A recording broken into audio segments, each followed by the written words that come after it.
প্রথম ভাগ, চতুর্থ কাহিনী। আজকের কাহিনী এফেসীয় খ্রিস্ট ভক্তদের প্রতি পলের বিদায় বাণী। পল ভূমধ্য সাগরের তীরবর্তী দেশগুলিতে ঘুরে বিভিন্ন নগরে স্থাপিত মণ্ডলীগুলির সভ্যদের সঙ্গে দেখা করে বেড়ান।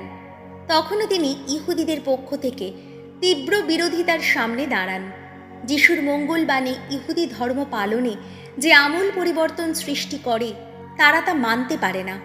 তার তৃতীয় প্রচার যাত্রার শেষে পল জানেন জেরুসালেমে ফিরে গেলে তাকে কারারুদ্ধ করা হবে। তখন তিনি এফেসাস নগরের মণ্ডলীর সভ্যদের কাছে এই মর্মান্তিক বিদায়বাণী শোনান। পল তখন মিলেতাস থেকে এফেসাসে লোক পাঠিয়ে সেখানকার মণ্ডলীর প্রবীণদের ডেকে পাঠালেন। তারা এসে পৌঁছলে তিনি তাদের বললেন, আপনারা জানেন এশিয়া প্রদেশে পা দেবার প্রথম দিন থেকেই আমি আপনাদের মধ্যে কিভাবে বরাবর দিন কাটিয়েছি। আমি তো একান্ত নম্র হয়ে চোখের জল ফেলতে ফেলতে ইহুদিদের ষড়যন্ত্রে নানা সংকটে পড়েও সব সময় প্রভুর সেবাই করে গেছি। আপনারা জানেন আমি এমন কোনো কিছুই করতে ত্রুটি করিনি যাতে আপনাদের উপকার হতে পারে। আমি তো সকলেরই সামনে আর ঘরে ঘরেও আপনাদের কাছে বাণী প্রচার করেছি, ধর্ম শিক্ষা দিয়েছি। ইহুদি অনইহুদি সকলকেই আমি বারবার বলেছি তারা যেন ঈশ্বরের দিকে মন ফেরায়, আমাদের প্রভু যিশুর প্রতি যেন বিশ্বাসী হয়ে ওঠে। আর এখন দেখুন, পবিত্র আত্মার নির্দেশে আবদ্ধ হয়ে আমি চলেছি জেরুসালেমে।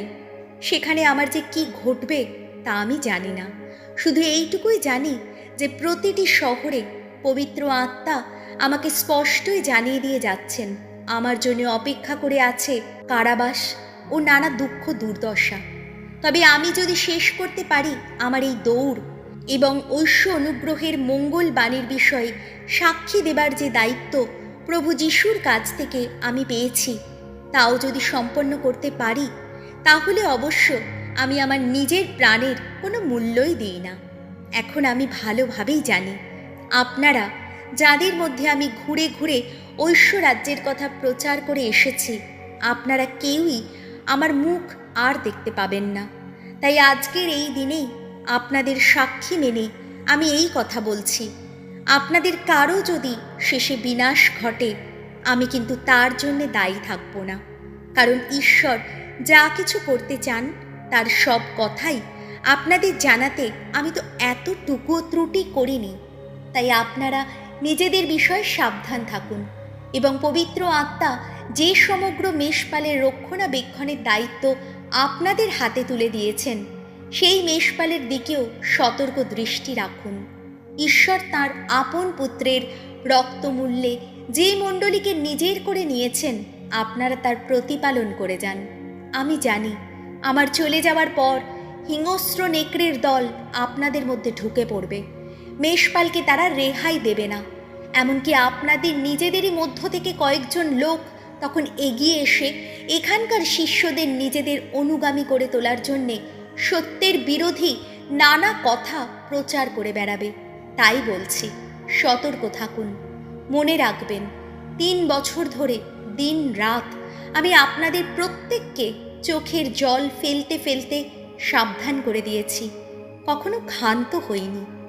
এখন আমি আপনাদের সঁপে দিয়ে যাচ্ছি স্বয়ং ঈশ্বরেরই হাতে। আপনাদের রেখে দিয়ে যাচ্ছি তার অনুগ্রহের সেই বাণীরই আশ্রয়ে, যার শক্তি আপনাদের গড়ে তুলতে পারে এবং ঈশ্বরের কাছে নিবেদিত সকলের মধ্যে স্থান দিয়ে আপনাদেরও সেই একই ঐশ্য সম্পদের অধিকারী করে তুলতে পারে। আমি নিজের জন্যে অন্য কারো সোনা বা রূপো বা জামা কাপড় কোনো কিছুই কখনো পেতে চাইনি। আপনারা নিজেরাই জানেন আমার এই দুটো হাত দিয়ে কাজ করেই আমি নিজের ও আমার সঙ্গীদের সমস্ত প্রয়োজন মিটিয়েছি। সর্বদাই আমি আপনাদের দেখিয়ে গেছি যে এইভাবে পরিশ্রম করেই দুর্বলকে আমাদের সাহায্য করা উচিত। এবং স্বয়ং প্রভু যিশু যে কথা বলে গেছেন সেই কথাও মনে রাখা উচিত যে পাওয়ার চেয়ে দেওয়ার মধ্যে আনন্দ বেশি। এই কথা বলার পর পল সকলের সঙ্গে নত জানু হয়ে প্রার্থনা করলেন। শেষে তারা সকলেই কান্নায় ভেঙে পড়লেন এবং পলকে বুকে টেনে নিয়ে বিদায় চুম্বন দিতে লাগলেন। তারা যে আর কখনো তার মুখ দেখতে পাবে না, পলের এই কথাতেই তারা সবচেয়ে বেশি দুঃখ পেয়েছিলেন। তারপর তাকে তারা জাহাজে তুলে দিয়ে এলেন। প্রভু যীশু, তোমার জয় হোক। আমেন।